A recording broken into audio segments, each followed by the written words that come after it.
মাননীয় চেয়ারম্যানের কাছে অনুরোধ করব শহর এলাকাগুলোকে গুরুত্ব দিবেন, পাশাপাশি যাতে দুর্গম এলাকাগুলোতেও গুরুত্ব সহকারে এই জিনিসটা দেখা হয়। সুপ্রিয় পানিটাই আমার কাছে মনে হয় যে বেঁচে থাকার জন্যই সুপ্রিয় পানিটা খুবই জরুরি। উন্নয়ন বাজেটের 40%, শতকরা 40% এই খাতগুলোতে ব্যয় করা হবে। যোগাযোগ ও ভৌত কাঠামোতে 20%, শিক্ষা 20%, ধর্ম ক্রীড়া ও সংস্কৃতি 5%, স্বাস্থ্য 3%, পরিবেশ উন্নয়ন 2%, গৃহায়ন কমিউনিটি সুবিধাবলী স্যানিটেশন পানি সরবরাহ 3%, বিদ্যুৎ ও জ্বালানি 2%, অন্যান্য স্থানীয় চাহিদার প্রেক্ষিতে 5%, মোট 100%।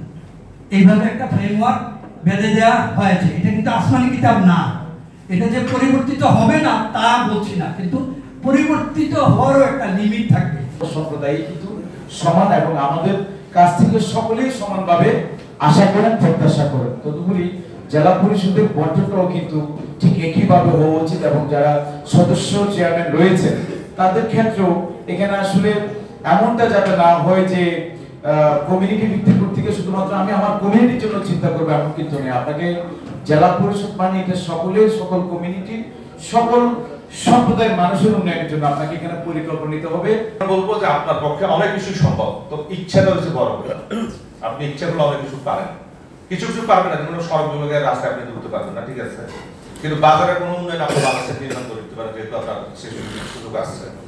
আপনার বাজার ফান আছে, বাজার ফানে আমি জানি সেখানে একটা মোটা অঙ্কের প্রতি বছর একটা বিশেষ করে আপনার বিভিন্ন গাড়ি টানা রামগড় বা বিভিন্ন টোল কেন্দ্রের মাধ্যমে আপনি ইচ্ছা করলে ওখান থেকে করতে পারেন।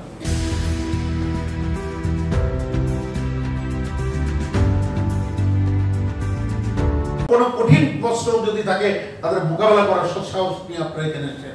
আমরা আপনাদের মতোই মানবীয় গুণাবলীর একজন মানুষ, আমরা অমানুষ নই, আমরা এমন গুণাবলীর মানুষ নই যা আপনাদের সাথে অমানুষিক আচরণ করব।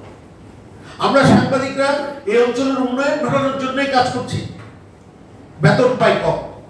আজকে অনেকে আমার পকেটের টাকা নাই বলে অনেকে আমরা এখানে আসতে পারিনি, কত গাড়ি ভাড়া দিতে পারিনি, আসতে পারিনি।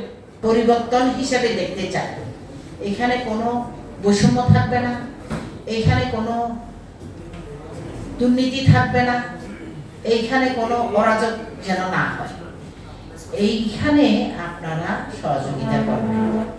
অবশ্যই সহযোগিতা ছাড়া কোনো কিছু হবে না।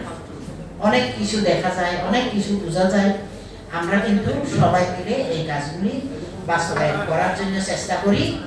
এবং এখানে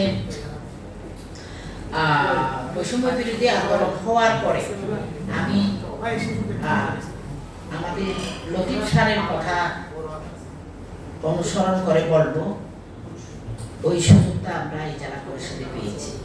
তাহলে আমরা যেখানে বৈষম্য বিরোধী আন্দোলনের কারণে আমরা এখানে বসতে পেরেছি, সেই রকমই হবে।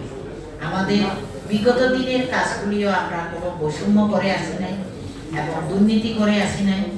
আমার ব্যাকগ্রাউন্ডটা অন্যরকম, আমরা সবাই একভাবে চলতে চাই।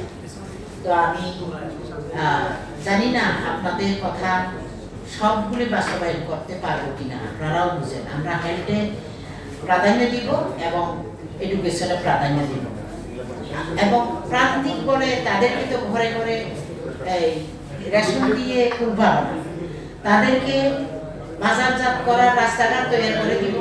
বাগান বাগিচা নারী উদ্যোক্তাদের জন্য বাগান বাগিচা করার, হাঁস মুরগি পালন করার জন্য আমরা তৈরি করে দিব। যেহেতু আমাদের কাছে ওই ধরনের বাজেট এসেছে, লাইভলিহুড বাজেট, ওখান থেকে আমরা কিছু কিছু করে দিতে পারবো।